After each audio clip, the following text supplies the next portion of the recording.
Before we get into the video, could everyone please subscribe to my Endless Diary Tales channel? Thank you so much. Winter night, 1981. In the military family compound, red candles flickered softly in the bridal room. Their flames danced against the paper windows where the red double happiness symbol was pasted, filling the space with a warm golden glow of celebration. I sat on the king bed covered with a bright red quilt embroidered with mandarin ducks, my fingers lightly tracing the stitching on the hem of my wedding dress. My mother had embroidered it herself. Every thread carried her hopes for me. As the newlywed wife of Captain Andrew Lewis, I should have been filled with joy. Yet my heart ached heavy and cold, as though a block of ice were pressing down on it. This wasn't the first time I had lived through this night. In my previous life on this very night, I had also worn the same red wedding dress and waited for him. But what I received instead was Andrew bursting into the room, reeking of alcohol with Bella White, the saleswoman from the supply store, in his arms. His words had pierced me like a knife. "Linda, go sleep in the guest room. Bella and I need to talk." Back then I was young and proud. I cried and refused to leave. He shoved me hard. So hard I hit the door frame and blood trickled down from my forehead. Later, because of his affair, Andrew was demoted. Yet, he took out all his resentment on me. He said I was immature, inconsiderate, and unkind. In the end, he divorced me under the excuse of incompatible personalities. Right when my father was gravely ill, I endured the harsh gossip and loneliness alone. Through those darkest days, thinking of that, I clenched the small recorder hidden in my sleeve. After being reborn, I had asked someone to buy it for me from Gwanga. It was small, easy to hide, and hard to discover. This time I wouldn't cry or beg. This time, Andrew Lewis would pay for his betrayal. Outside, I heard hurried footsteps and the faint sound of a woman sobbing. I took a deep breath, forcing down the storm rising inside me, and looked toward the door with a soft, innocent expression. The door creaked open. Andrew stepped in wearing his neatly pressed military uniform, but in his arms was a woman dressed in a beige cotton jacket, Bella White.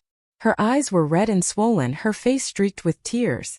When she saw me sitting by the bed, she pressed closer to Andrew's chest and said, her voice trembling, "Andrew, maybe I shouldn't have come. Linda's still here."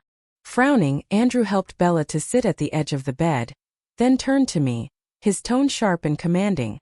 "Linda, go sleep in the guest room tonight. Bella and I have something private to discuss." I lowered my gaze to the military medal pinned to his chest, the one he'd earned in last year's training exercise.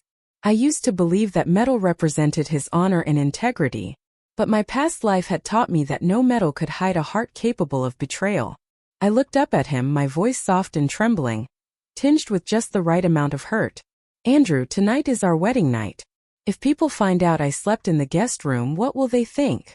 "Enough nonsense," he snapped impatiently, reaching out to grab my arm. "I told you to go. Don't make a scene."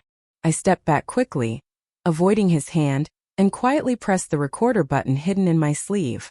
"Andrew, I'm not making a scene," I said, pausing deliberately as my eyes filled with tears.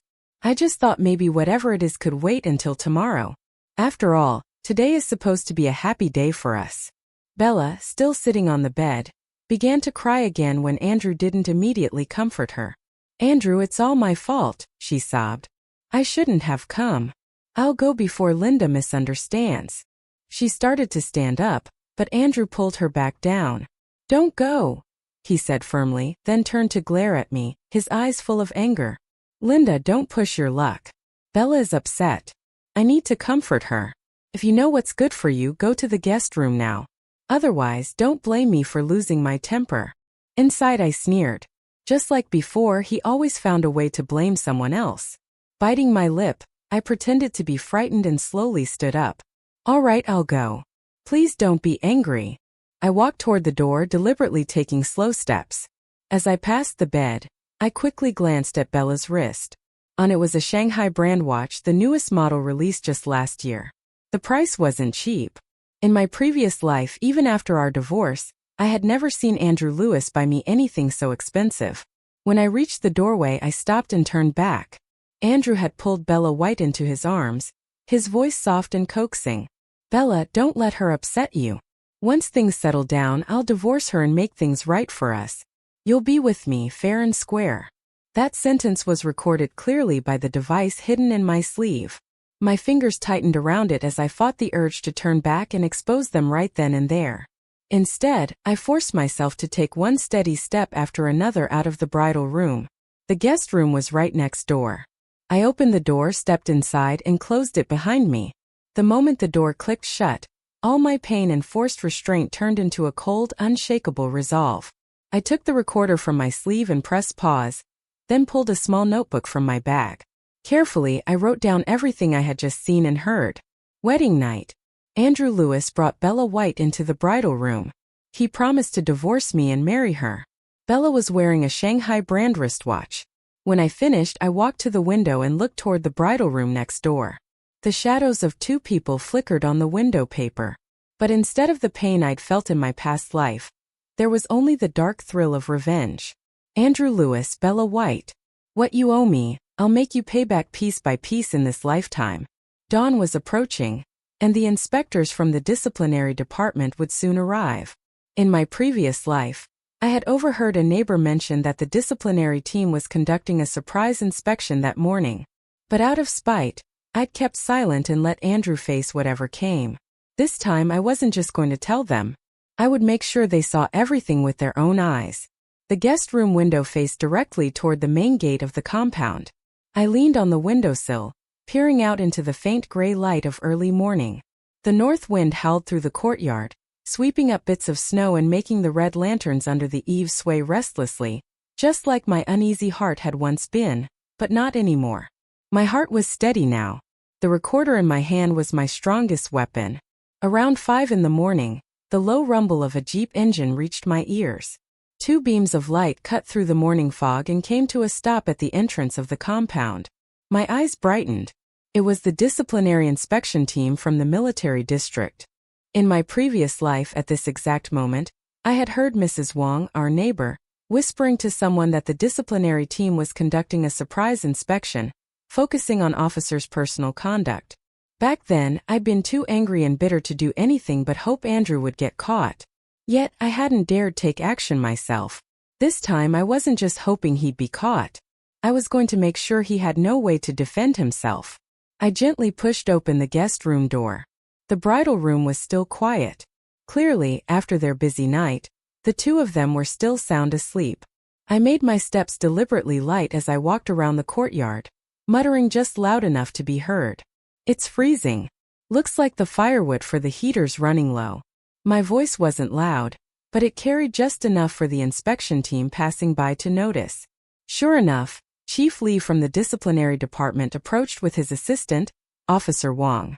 Chief Lee was wearing a dark green uniform, his face stern and serious. When he saw me standing in the courtyard in my red wedding dress, he paused in surprise. "Comrade Linda," he said, frowning slightly. "Why are you up so early? Where's Comrade Andrew Lewis?" I quickly put on a pitiful, uneasy expression, my voice trembling with just the right touch of emotion. "Chief Lee, I'm not sure if he's awake yet. Last night, he told me to sleep in the guest room." Chief Lee's brows drew together immediately, clearly sensing something was wrong. He exchanged a glance with Officer Wong, who nodded. "Go check on Comrade Andrew Lewis," the chief ordered. I took a step forward, offering to lead the way. "Please, Chief Lee, this way. The bridal room is right ahead." When we reached the door, I raised my voice deliberately. "Andrew, Chief Lee from the disciplinary department is here to see you. Open the door." From inside came a sudden commotion, rustling sheets, hurried movements, and then a man's muffled cough. After a long moment, the door creaked open. Andrew Lewis stood there, his face pale as paper. He was wearing only his military shirt, the collar buttons undone and crooked. One hand was fumbling awkwardly with his uniform jacket, while the other clutched a button that hadn't been fastened. "Chief Lee, what brings you here?" he stammered. Andrew Lewis's voice was from sleep, his eyes darting around, unable to meet Chief Lee's gaze. Chief Lee didn't answer his question. His sharp eyes swept past Andrew toward the room behind him. "Comrade Andrew Lewis," he said in a cold, steady voice. "It's inspection time. Please cooperate. Is there anyone else in your room?" Panic flickered across Andrew's face. He instinctively tried to close the door. "And no one else?" just me. Is that so? I spoke up at the perfect moment, my tone laced with just enough doubt. But last night, I clearly saw you bring Comrade Bella White into the bridal room. How could there be no one? My words hit like a thunderclap. Andrew's hand, which was gripping a button on his uniform, suddenly tightened. There was a sharp crack as the plastic button snapped in half. Chief Lee's face darkened. He shoved Andrew aside and strode into the room. We're conducting a routine inspection. I followed close behind. The sight inside the room made everyone freeze. The bright red quilt embroidered with mandarin ducks was thrown aside. Bella White was curled up under the sheets, her hair messy, her cheeks flushed. When she saw the disciplinary officer suddenly enter, she let out a startled scream and hastily wrapped herself tighter in the blanket. What's going on here? Chief Lee demanded, his voice rising as he pointed toward the bed. Comrade Andrew Lewis, explain yourself. Andrew stood frozen in place, his hand still gripping the half-button jacket, his eyes wide and unfocused. His mouth opened as if to speak, but no sound came out. He could only watch helplessly as Chief Lee took out a notebook and began writing while Officer Wong raised his camera and started snapping photos. The flash from the camera lit up the room. Andrew's face turned from pale to ghostly white. Under the blanket, Bella was trembling and sobbing uncontrollably. Her voice broke between tears. It wasn't me. He forced me. I didn't want to come. That finally snapped Andrew out of his stupor. He jumped up, shouting in panic. You're lying. You came here on your own. Chief Lee, don't listen to her. I didn't do anything with her. Didn't do anything? I said calmly, pulling the small recorder from my sleeve. I pressed the play button. Andrew's voice filled the room, clear and undeniable. Bella, don't let her upset you. Once things settle down, I'll divorce her and make things right for us. You'll be with me, fair and square. When the recording ended, Andrew's face went from ashen to bright red in an instant. Chief Lee reached over and switched off the recorder, his expression grim. Comrade Andrew Lewis, he said coldly, the evidence is conclusive. What else do you have to say for yourself? You'll come with us to the disciplinary office for investigation. Andrew's fingers clenched around the broken button, his body swaying as if he might collapse. Officer Wong stepped forward quickly to steady him. Comrade Lewis, please come with us. As I watched Andrew being escorted away, his back slumped in defeat and Bella White sobbing hysterically under the blanket, I felt no trace of pity. This was the ending they deserved. They had ruined my wedding night, ruined my entire past life. Now I was simply taking back what they owed me piece by piece. The commotion had drawn the neighbors. They crowded around the courtyard, whispering and pointing toward the bridal room. Mrs. Wong came up beside me, gently patting my shoulder. Linda, don't be afraid, she said softly. A man like that isn't worth your tears. We all stand by you. I smiled faintly at her, my heart calm and steady. The sunlight slowly crept over the courtyard walls, shining on the red double happiness characters and finally sweeping away the last shadow of darkness. After Andrew Lewis was taken away by the disciplinary team, Bella White stayed in the bridal room crying for a long time before the leaders from the supply store arrived and took her away. I stood in the courtyard watching them hurry off, then turned and went back to the guest room. It wasn't time to relax yet. The questioning from the disciplinary office would be the real turning point. I had to prepare the evidence more thoroughly so that Andrew Lewis and Bella White would have no room left to deny anything. I dug to the very bottom of my suitcase and pulled out an envelope. Inside was a neatly folded receipt. I had found it last life when I was sorting through Andrew's drawer. The date was exactly 1 month before our wedding. It listed a Shanghai brand watch. Unit price 128 yuan and the payer's signature was Andrew Lewis. In my past life, I foolishly thought it was the wedding gift he'd prepared for me. Only when I saw Bella wearing the same watch did I realize how ridiculous I'd been. This time, I hid the receipt ahead of time for today. At 9 that morning, Officer Wong from the disciplinary office came to the compound to fetch me, saying, Chief Lee wanted me to go to the office to cooperate with the investigation. I made sure my recorder was fully charged, tucked the receipt and my little notebook of details into my bag, and followed Officer Wong toward the military district offices.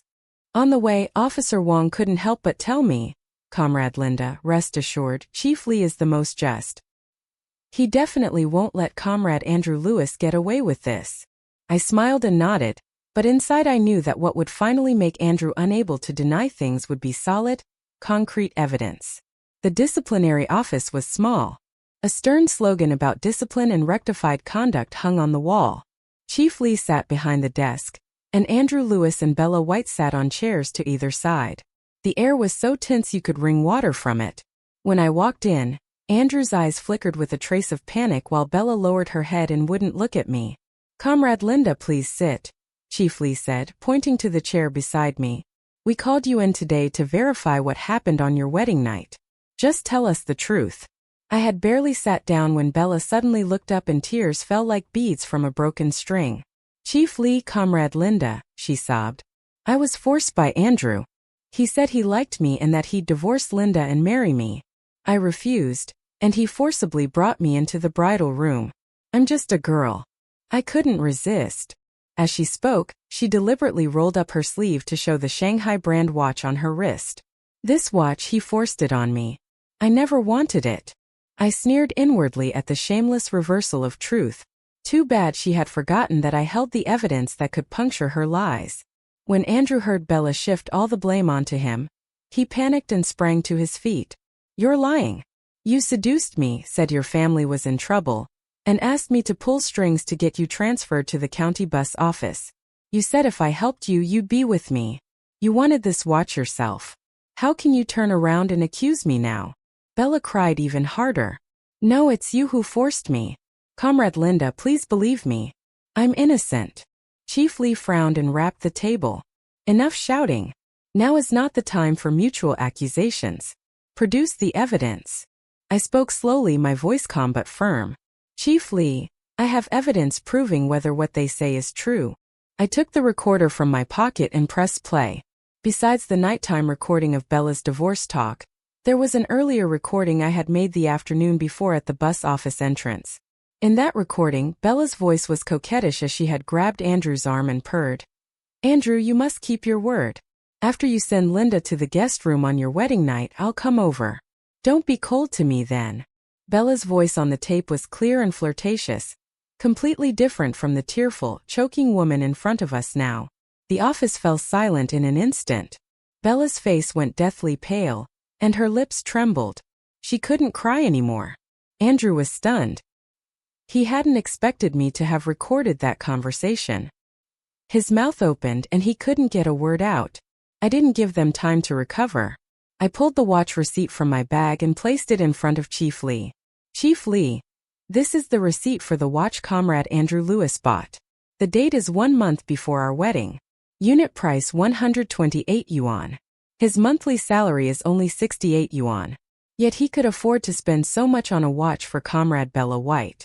If you say they were just ordinary friends, I had to make the evidence even more airtight so Andrew Lewis and Bella White would have no room left to deny anything." Chief Lee picked up the receipt and glanced at it, then looked up at the watch on Bella's wrist. His expression grew even more serious. "Comrade Bella White," he said, "you just said the watch was forced on you by Andrew, but this receipt's date clearly shows you two had a private relationship long before. What do you have to say to that?" Bella trembled all over, clutching at the edge of her clothes. Tears fell again, but she no longer dared to claim she'd been coerced. Andrew slumped back in his chair, hands over his head, defeated. He knew the evidence was conclusive and that he could no longer argue. Chief Lee put away the receipt and the recorder and said solemnly to them, "Comrade Andrew Lewis, Comrade Bella White, your actions have violated military discipline and moral standards. We will report the investigation results to the district leadership and impose appropriate punishment." Walking out of the disciplinary office, the sunlight was warm. I took a deep breath and felt as if a huge stone in my chest had finally dropped. Andrew and Bella's lies had been completely exposed. What awaited them was the punishment they deserved. And at last I could break free from the shadow of my past life and begin planning for my own future. The day after returning from the disciplinary office, I was packing my things in the bridal room. Since Andrew had betrayed our marriage, I no longer wanted to live in that room. I decided to move first to a temporary dorm in the family compound and figure out long-term plans after the divorce papers were finalized. The red candles had burned down, leaving a pile of blackened bamboo, and the corners of the red double happiness character pasted on the window had been curled by the wind, making it look especially harsh. As I folded my clothes into a suitcase, a burst of hurried footsteps came from the gate, mixed with a woman's sharp shouting, "Linda, that jinx. Where is she?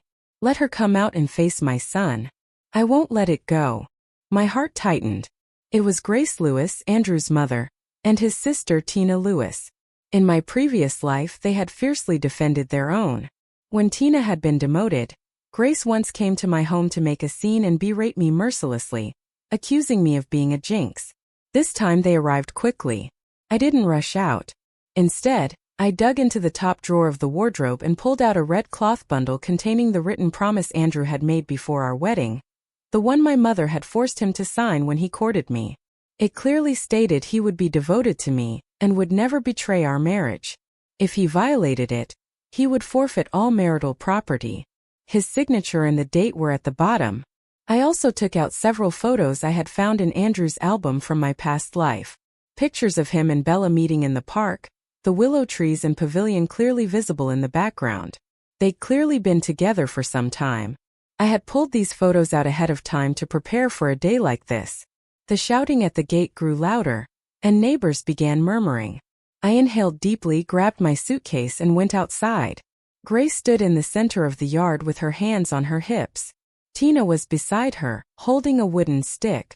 Seeing me, Grace rushed forward and swung at me, shouting, "You jinx! My son, a respected captain, is being disciplined because of you. What are you playing at?" I stepped back immediately. Mrs. Wong, who happened to be passing by, hurried over to block Grace. "Sister Tsiong, what is this for? Talk it out. Hitting someone isn't right." Grace shoved Mrs. Wong's hand away and jabbed a finger at my nose.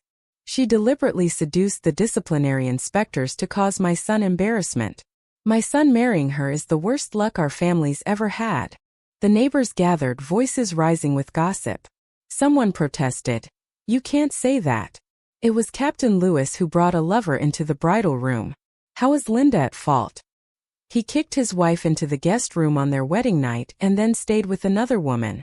Anyone would be outraged." Seeing people defend me, Tina raised her stick and rushed toward the crowd, shouting, "Don't talk nonsense. My brother isn't like that. It's all that shameless Linda's fault. She's the one stirring up trouble." Grace Lewis shouted. I looked coldly at the mother and daughter, lifted the red cloth bundle in my hand, and said evenly, "Grace, Tina, stop making a scene here. If you want to talk, let's talk with evidence. This is the written promise Andrew made before we got married. It clearly says he would never betray me. Yet, he not only broke that promise, he brought Bella White into our bridal room on our wedding night. Why don't you ask him what kind of heart he has?" I opened the red bundle and handed the letter to Mrs. Wong. "Please read it aloud for everyone." Wong took the letter and read in a firm voice. When she reached the line, "I will never betray my marriage or hurt Linda," the murmurs around us grew louder. Everyone turned accusing eyes toward Grace and Tina. Grace's face went from green to pale, but she still tried to argue. "This letter's fake. You forced him to write it. If it's fake, just look at his signature and see for yourself," I said calmly.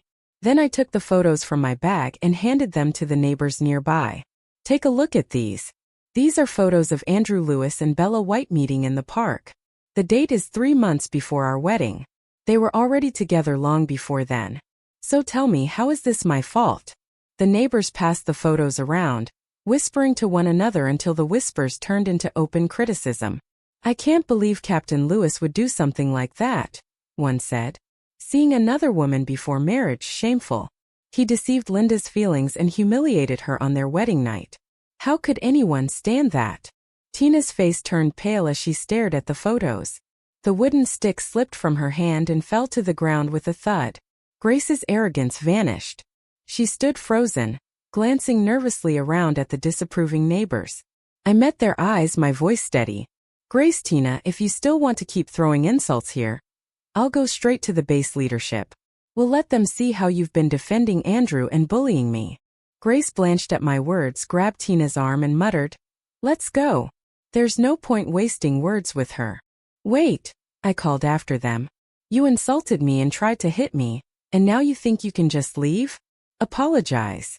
The neighbors backed me up immediately. That's right. Apologize to Linda. No one leaves until you do. Grace clenched her jaw and glared at me, but she didn't dare defy the crowd. Her voice came out barely louder than a whisper. I'm sorry. Tina echoed weakly. I'm sorry.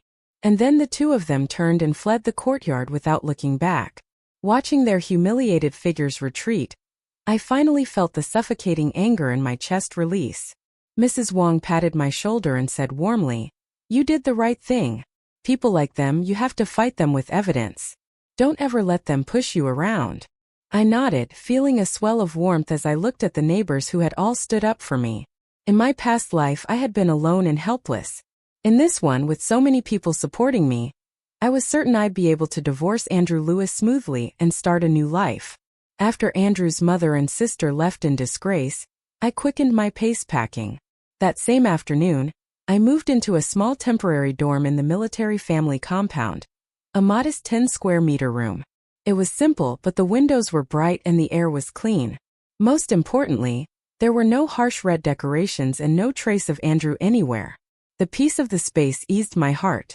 Mrs. Wong helped me move my things and even brought over a basket of eggs. Linda, you'll be living alone now. Take care of yourself. All right? If you need anything, just call me. I'm right next door. I accepted the eggs, my heart full of gratitude. Thank you, Mrs. Wong. Really, thank you. Over the next few days, I spent my time settling into the dorm and waiting for the military's decision on Andrew's punishment. In my past life, he had been demoted from captain to company commander and given a major demerit. I didn't know if things would be different this time, until Friday afternoon when I went to the compound cafeteria to get a meal. I overheard a few soldiers talking. Did you hear? Captain Lewis got demoted to company commander because of conduct issues, and they gave him a major demerit too. What a pity, one said. What's there to pity? Another replied. Bringing his lover into the bridal room on his wedding night. If that doesn't deserve punishment, then what rules are even left to follow? Inside, I felt no ripple of emotion. This was the ending Andrew Lewis deserved. But what I didn't expect was that he would come looking for me that very night. After dinner, I was sitting under the lamp mending my clothes when there came a light knock on the door. I thought it was Mrs. Wong, but when I opened it, Andrew was standing there. He was wearing an old military uniform, the captain's insignia on his shoulders already replaced with those of a company commander. His hair was messy, his eyes sunken, and he looked haggard like a man who'd aged years in a few days. Linda. His voice was shaky, his eyes filled with a mixture of guilt and unease. I frowned, stepped aside to let him in, but inside I was already braced for whatever he had to say. What is it? My tone was flat, emotionless. He walked in and glanced around the small, simple dorm room. Regret flickered across his face. Linda, I've wronged you, he said quietly. It's all my fault making you live here like this. This has nothing to do with you, I replied calmly, sitting down on the bed. I moved here because I wanted to. Then straight to the point I asked, Why are you here, Andrew? What do you want? He stepped closer and suddenly grabbed my hand, his grip cold and trembling. Linda, I know I was wrong. I really know it now. I shouldn't have betrayed you. I shouldn't have brought Bella into the bridal room that night. I've already been punished, demoted, given a demerit. My career's over. I'll never get another promotion. Just please give me another chance. Let's start over. I'll treat you right. I'll make it up to you. I swear. His hand shook as he spoke, but I felt nothing. I pulled my hand free sharply, then took out the divorce agreement I prepared days ago from beneath my pillow and laid it in front of him. It's too late, Andrew. The moment you brought Bella into our bridal room and sent me to sleep in the guest room, everything between us ended. This is the divorce agreement. I've already signed it. You should sign it too. Let's part on decent terms. He stared at the papers, his face draining of color. Disbelief filled his eyes. Linda, you really want to divorce me just because of this one mistake? I already know I was wrong. I've been punished. Can't you forgive me? We've only been married a few days. Being married only a few days doesn't excuse betrayal. I met his eyes firmly. Do you really think I'm divorcing you just because of what happened that night? You were already with Bella before our marriage. You lied to me, wrote that promise to deceive me, tricked me into marrying you. I know everything, Andrew. I'm not a fool and I won't forgive you again and again. You know all of that. He froze, clearly shocked. Linda, those things are in the past. I won't ever do it again. Please believe me. I don't. I shook my head. A man who can betray his wife on his wedding night doesn't deserve my trust. Andrew, just sign the papers. Stop dragging this out. It's better for both of us. He looked at me, seeing the resolve in my eyes, and knew I meant every word. His hand trembled as he picked up the pen, hovering over the signature line, but unable to write. Linda, I really don't want a divorce, he said desperately. I still love you. Please think about it again. I already have, I said firmly. Standing, I walked to the door and opened it. If you refuse to sign, I'll have to take this to the leadership. You've already been disciplined. If you drag this divorce to the higher-ups, I said calmly, it'll only make things worse for you. Andrew Lewis looked at me, then down at the divorce papers in his hand. After a long silence, he finally picked up the pen and scrawled his name at the bottom. When he put the pen down, his voice was thick with emotion. Linda, take care of yourself. All right. I didn't answer. I just watched him turn and walk out of the dorm room. The moment the door closed behind him, I exhaled deeply as if releasing 1,000 pounds of weight from my chest. The pain and humiliation of my past life had finally come to an end. The next day, after Andrew signed the divorce papers, I submitted them to the political department. The rest of the process only required approval.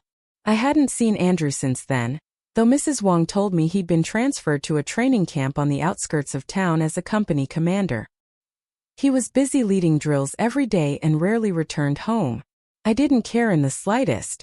My only focus now was rebuilding my life.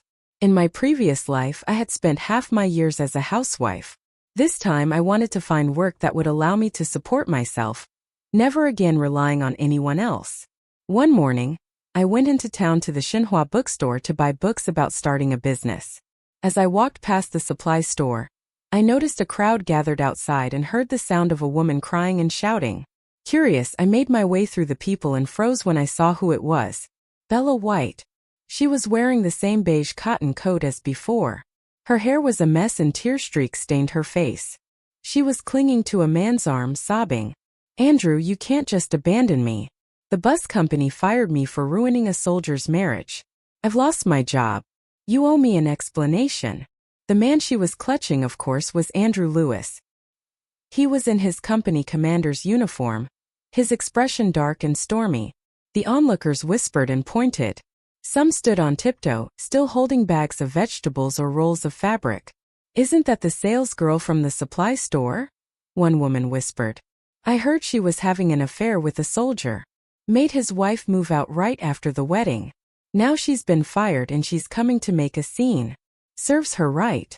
Andrew's face tightened as the gossip spread. He yanked his arm free and snapped. Stop pestering me. You came to me first. You wanted this. Now you've been fired. How is that my problem? How can it not be your problem? Bella sobbed harder and tried to grab his uniform again. What did you promise me, Andrew? You said you'd divorce Linda and marry me. You said you'd get me a permanent position at the bus company. Now look at me. You didn't marry me and I lost my job. You have to make it right. You owe me. Make it right. Andrew let out a cold laugh, his eyes full of disgust. Because of you, I was demoted and given a demerit. My career's over. I didn't make you pay for that. And you still dare to ask me for compensation? Bella, don't mistake my patience for weakness. The murmuring crowd grew louder. Someone finally called out, Captain Lewis, that's not fair. The girl lost her job because of you. You should at least help her out a bit. Help her? Andrew snapped, spinning to glare at the man. Why should I? She destroyed my marriage and got me disciplined. And now she has the nerve to ask for help. What a joke. Bella went pale. Her tears kept falling like broken beads. And as she stared at Andrew's cold, merciless face, realization finally dawned. She was nothing but a fool, a passing distraction. He'd never intended to marry her. Every promise he'd made had been a lie to keep her quiet. Now that he could barely save himself, he would never care about her fate. At that moment, the director of the bus company came out of the building. He frowned at the crowd and said sternly, "All right, that's enough. Everyone disperse. Stop blocking the entrance. You're interfering with business." Then he turned to Bella. "Bella White, if you keep making a scene here, I'll call the police." When Bella White heard the word police, her whole body trembled. She didn't dare to cry or scream anymore. She gave Andrew Lewis one last glance, her eyes full of grievance and unwillingness. But in the end, she lowered her head, covered her face, and hurriedly pushed her way through the crowd, disappearing down the street. Andrew watched her leave, his expression still dark. Then he waved his hand impatiently at the onlookers. "All right, enough. There's nothing to see. Go on, all of you." He turned and strode away from the bus company without another word. I stood at the back of the crowd watching the entire scene. I felt nothing. No pity, no triumph, no emotion at all. Bella had destroyed someone else's marriage for the sake of her so-called love. And now she had lost her job and been abandoned. It was exactly the ending she deserved. As for Andrew, he had betrayed his vows and deceived me. He'd not only ruined his career but had also become a laughingstock for everyone who knew him. It was his own doing. Leaving the supply store behind, I continued toward the Xinhua bookstore. The sunlight spilled warmly over me, and as I glanced down at the entrepreneurship book in my hands, my heart filled with anticipation. When I got home, I spread out the books I'd bought. A Guide to Private Business and the 1981 Entrepreneurial Policy Digest, and went through them carefully. I even started jotting down business ideas in my notebook. Open a bookstore, do handmade embroidery, sell hometown specialty products. Next to each, I listed the starting capital needed and key considerations. Mrs. Wong saw how focused I was and smiled. "Linda, you've got such a clear goal. You're going to do well. I can feel it." I smiled back, hopeful. But only a few days later, my optimism was crushed by unexpected news from the political department. Andrew Lewis had gone back on his word. He claimed that when he signed the divorce papers, I had forced him and that the document wasn't valid. Worse, he'd gone to the leadership crying, saying he wanted to save our marriage. When I heard this, I was in my dorm room organizing my business notes. My pen froze in midair. Then I let out a cold laugh. He really knows how to twist the truth, I thought. When he was begging for forgiveness, he didn't say anything about being forced. But now that I'm starting over, he wants to drag me down again. That afternoon, while I was eating at the family compound cafeteria, I looked up to see my parents stepping out of a jeep carrying luggage. I immediately put down my chopsticks and rushed over. "Dad, Mom, why are you here?" My mother, Grace Xiao, grabbed my hand, her eyes red. "My poor girl. That Andrew boy came to our house," she said angrily. "He told us you were insisting on a divorce and that you were seeing someone else. Your father and I were so worried we came right away." My father, George Lin, frowned deeply, his tone firm. "Linda, tell me the truth. Did he mistreat you? Don't hide it from us." Warmth spread through my chest as I led them back to my dorm. I told them everything from the wedding night when Andrew brought Bella into the bridal room and got caught by the disciplinary office to the scene his mother and sister caused to Bella's dismissal from her job. I even showed them the recordings, the photos, Andrew's written promise, and the signed divorce papers. My mother slammed her hand on the table in fury. "That Andrew Lewis is a heartless man. Erinda is such a good girl, and he treated you like this. No, this divorce has to happen. No one's stopping it." My father examined the documents and evidence carefully, his face darkening. "Linda, don't worry," he said firmly. "Your father supports your divorce. A man like that doesn't deserve your trust or your future. My daughter won't live with that kind of humiliation." As we spoke, an orderly from the political department came to summon us to Director Zhang's office. Andrew was already there trying to defend himself. "Director Zhang, I really know I was wrong. I want to live peacefully with Linda. She only filed for divorce out of anger." The moment Andrew saw me and my parents enter, his eyes lit up. He hurried over and tried to grab my mother's hand. "Ma'am, please talk to Linda for me. Tell her not to divorce me. I'll treat her well. I promise." My mother snapped her hand away sharply, her voice cold. "Don't call me ma'am. I don't deserve that. You brought another woman into your bridal room and sent my daughter to sleep in the guest room. And now you have the nerve to ask for reconciliation. If you have even a shred of decency left, you'll sign those papers and end this marriage. Stop clinging to her." My father stepped forward, his tone stern and resolute. "Comrade Andrew Lewis," he said, "my daughter has shown us all the evidence. You betrayed your marriage and deceived her feelings. What more is there to explain? Our family may not be rich or powerful, but we will never let our daughter suffer in an unhappy marriage. This divorce will happen today." Director Jiang looked between my parents and the stack of evidence in his hand, then turned to Andrew. "Comrade Lewis," he said gravely, "Comrade Linda's evidence is conclusive. You already signed the divorce agreement once. Changing your mind now won't change the outcome. If you continue to refuse cooperation, not only will the military uphold your punishment, but your conduct issues will be entered into your permanent file. That will affect your entire career in the Army. I suggest you think carefully." Andrew looked at my parents' firm expressions, then at Director Zhang's serious face. He knew there was no room left to bargain. His shoulders sagged, his face drained of color. After a long silence, he finally picked up the pen and signed the divorce papers again, pressing his fingerprint beside his name. Director Jiang gathered the documents and looked at my family. "Comrade Linda, Mr. Lin, Mrs. Xiao, rest assured. We'll process the rest of the paperwork as soon as possible. Andrew Lewis will not be allowed to bother you again." As we stepped out of the political department office, my father placed a comforting hand on my shoulder. "Don't be sad, Linda," he said. "As long as your mother and I are here, no one will dare to mistreat you. You want to start a business? Good. You have my full support. If you need more money, just tell me." My mother took my hand gently, her voice soft and warm. "That's right, sweetheart. Divorce isn't shameful. What matters is living a good, peaceful life from now on." When the divorce paperwork was finalized, I stood at the door of the political office holding the official certificate. I exhaled slowly, relief washing through me. Sunlight streamed through the corridor window, landing on the words, "Marriage dissolved," printed on the page, as if burning away the last trace of darkness from my heart. My parents helped me pack up my things from the dorm. They wanted me to return with them to our hometown, but I gently refused. I wanted to stay near the military compound. Here I had familiar neighbors, and this was where my dream of opening a business would begin. Seeing that my decision was firm, my father didn't argue. He opened his worn leather bag, took out 500 yuan and handed it to me.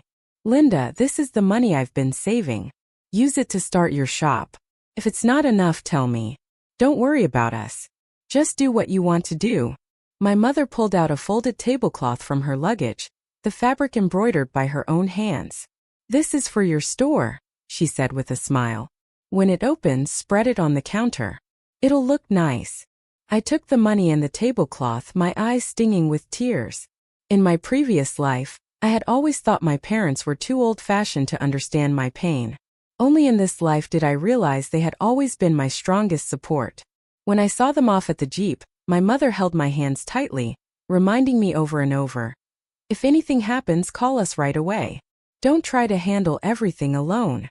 I nodded hard, watching the Jeep disappear down the road before turning back toward the compound. In the days that followed, I threw myself into finding a storefront. When I'd been at the Xinhua bookstore earlier, a clerk mentioned there was a small vacant shop near the east gate of the compound. It used to sell stationery, but the owner had moved away. When I found it, I realized it was perfect. Right beside the compound entrance, directly across from an elementary school with steady foot traffic all day. The landlord, a short, kind old man, was delighted to hear I wanted to open a bookstore. He not only lowered the rent to 30 yuan a month, but even helped me find a carpenter to do the renovations. During the renovation days, Mrs. Wang came by daily to help clean up, and Dr. Liu from the military hospital brought over a few pots of green plants, saying they'd help freshen the air. I spent my time traveling to the county wholesale market, selecting books myself. Knowing there were many children and soldiers living nearby, I stocked up on children's picture books, essay guides, and military history titles. I also collected used books from local families to resell at low prices. A week later, my bookstore, Evening Star Books, was finally ready.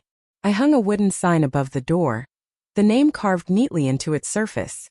The words Evening Star Bookstore on the signboard were written by a comrade from the military's publicity department. The bold, elegant strokes gave the name a powerful presence. Inside, the shelves were neatly lined with books of every kind. The embroidered tablecloth my mother had given me was spread across the checkout counter, and the green plants in the corner added a touch of life. The little shop looked warm, bright, and full of hope. On the opening day, I made a big pot of sweet soup to share with the neighbors who came to celebrate. I hadn't expected the crowd to be so lively. Mrs. Wong arrived first, bringing several other military wives with her. "Linda, we're here to support you. My kids have been begging to come read picture books," she said cheerfully.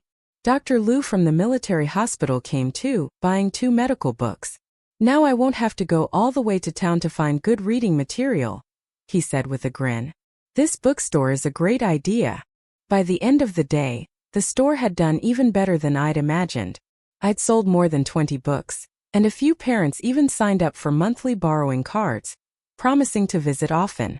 When I closed the shop at dusk and counted the day's earnings, I realized that after deducting costs, I'd made more than 50 yuan.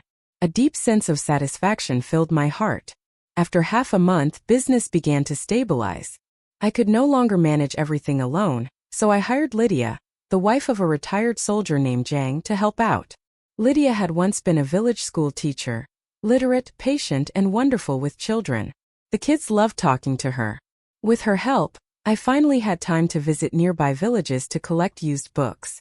I also set up a small reading corner in the store where children could sit and read for free. Watching the steady stream of visitors and hearing the laughter of children echo through the shop, I felt a peace I hadn't known in years. I knew this was only the beginning of my new life. There would be more possibilities waiting ahead. The pain of my past had already been quietly soothed by the scent of books and the warmth of this little space. As Evening Star Bookstore grew more popular, weekends became especially lively. The shop would be packed with children huddled around Lydia, listening to her tell stories while I organized the new arrivals or helped parents pick out the right study guides. Life was full and peaceful. Everyone in the military compound knew that Linda Lin had opened a wonderful bookstore, one filled not only with good books but with kindness and warmth. Even the families of a few high-ranking officers had become regular customers. One afternoon, I was behind the counter balancing the day's accounts when I heard a familiar set of footsteps approach the door. I looked up and froze. Andrew Lewis. He stood there hesitating for a long moment before walking inside. His company commander's uniform was washed and faded, the rank insignia on his shoulders dull and worn. His hair was neater than the last time I'd seen him, but the exhaustion in his eyes couldn't be hidden. The children were still gathered around Lydia, listening to her story, so no one noticed him enter. Andrew's gaze wandered slowly around the shop, taking in the tidy shelves and cheerful light before finally settling on me. "Linda," he said awkwardly, his voice low. "Your bookstore. It looks great." I closed the ledger and looked at him evenly. "Is there something you need?" Since our divorce, I had never once reached out to him. I hadn't expected he would show up here. Andrew rubbed his hands together as though gathering courage. "Linda, I heard you've been chosen as a model entrepreneur among the military families. Congratulations." He paused, his tone softening, a trace of pleading in his eyes. "I know I was wrong before. I shouldn't have betrayed you or broken your heart. I've spent the past half-year thinking about what I did, and I regret it deeply. I'm not the same man anymore. Please let's start over. Let's get married again. I swear I'll treat you right this time. I'll never be foolish again." His words made me laugh coldly. I remembered how decisive he had been when signing the divorce papers, how bitter he'd become after his demotion, and now, seeing me doing well, he wanted to reconcile. "Andrew Lewis," I said flatly, meeting his gaze with quiet disdain. "Do you really think that's possible? When you brought Bella into our bridal room, did you think about this day when you blamed me for your failures after being demoted? Did you feel even a moment of regret? And now that my life is finally back on track, now you come asking to remarry me." I said, my voice steady but cold. "Tell me, Andrew, are you really remorseful? Or do you just think I can help you now?" A flush crept up Andrew's face as he stammered. "Linda, I mean it. I truly regret everything. These past 6 months at the training camp, I've thought about you every day, about us, about what we had. I know I was wrong. Please give me another chance. Those days I reached under the counter and took out an envelope, setting it in front of him. Do you mean the days you spent dating Bella before we were married? Or the night of our wedding when you set me in the guest room so you could be with her? Or maybe you're talking about your cozy little strolls with the clerk from the training camp. The moment Andrew saw the envelope, his face went completely pale. How did you get that? He asked, reaching for it. I pressed my hand down on it, then slowly opened the flap. Inside were several photos. In them, Andrew was walking arm in arm with a woman in a civilian military uniform, smiling intimately as they strolled across the campgrounds. I got them when I was near the camp last week, I said evenly. I was collecting used books from nearby villages. I happened to see the two of you and asked a passing soldier to take these. I spread the photos across the counter. My voice wasn't loud, but it carried clearly enough for the parents nearby to hear. So, Andrew Lewis, you really didn't waste any time after our divorce. You talked to me about regret while flirting with another woman. Do you honestly think I'd ever believe a single word you say? The nearby parents turned their heads, whispering among themselves. Isn't that the officer who got in trouble for misconduct last year? One woman murmured. And now he's here trying to get back with Linda. Look at him. Already involved with someone else again. Some people never change. Andrew's face turned the color of ash as the murmur spread. He reached out, desperate to snatch the photos back, but I stopped him. Keep them, I said coldly. Take a good look at what kind of man you've become. Because I'm telling you this, Andrew Lewis. I, Linda Lynn, would rather spend the rest of my life alone than ever take back someone as fickle and faithless as you. Don't come here again and don't ever step foot in my store. I won't let you ruin my peace or my business. He looked around, seeing the accusing eyes fixed on him, then back at my unyielding expression. His fists clenched, his lips trembled, but no words came out. Finally, he gathered up the photos with shaking hands and fled the shop, stumbling over himself as he ran out the door. I watched his figure disappear down the street and felt nothing. No anger, no sadness, just quiet finality. Lydia came over and gave my shoulder a reassuring pat. You did the right thing, Linda. Men like him don't deserve a single kind word. I smiled faintly, slipped the photos back into the envelope, and picked up my ledger again. Forget him, I said. Let's get back to work. Sunlight streamed through the bookstore window, casting warm light over the children's laughing faces and across my open ledger. The warmth filled the room, bright and steady. I knew my life had turned a new page, one that would never again be shadowed by the past. After that public humiliation, Andrew never dared to set foot in my store again. Days passed quietly, like pages in a book, turning one after another. Before I knew it, spring had come again, the start of a new year. By then, Evening Star Bookstore had become one of the most popular places in the entire compound. Parents brought their children to the reading corner. Soldiers came to buy military books, and even teachers from the county schools sent their students to buy study materials from me. When spring arrived, I rented another small storefront by the west gate of the compound and opened a second branch of Evening Star Bookstore. The new shop was twice as large as the first, with added sections for stationery and children's crafts. On opening day, comrades from the military's publicity department came to take photos, saying they planned to feature my story in the Army newspaper. But the greatest surprise came at the end of the year. During the Military District's Awards for Outstanding Entrepreneurial Family Members, my name was not only on the list. I was invited to the stage to give a speech. Standing there under the bright lights, looking out at the encouraging faces below, I finally understood something deeply. With my own two hands, I could build the life I had always dreamed of. That afternoon, I went with Lydia to the new branch of Evening Star Bookstore to check the latest shipment of picture books.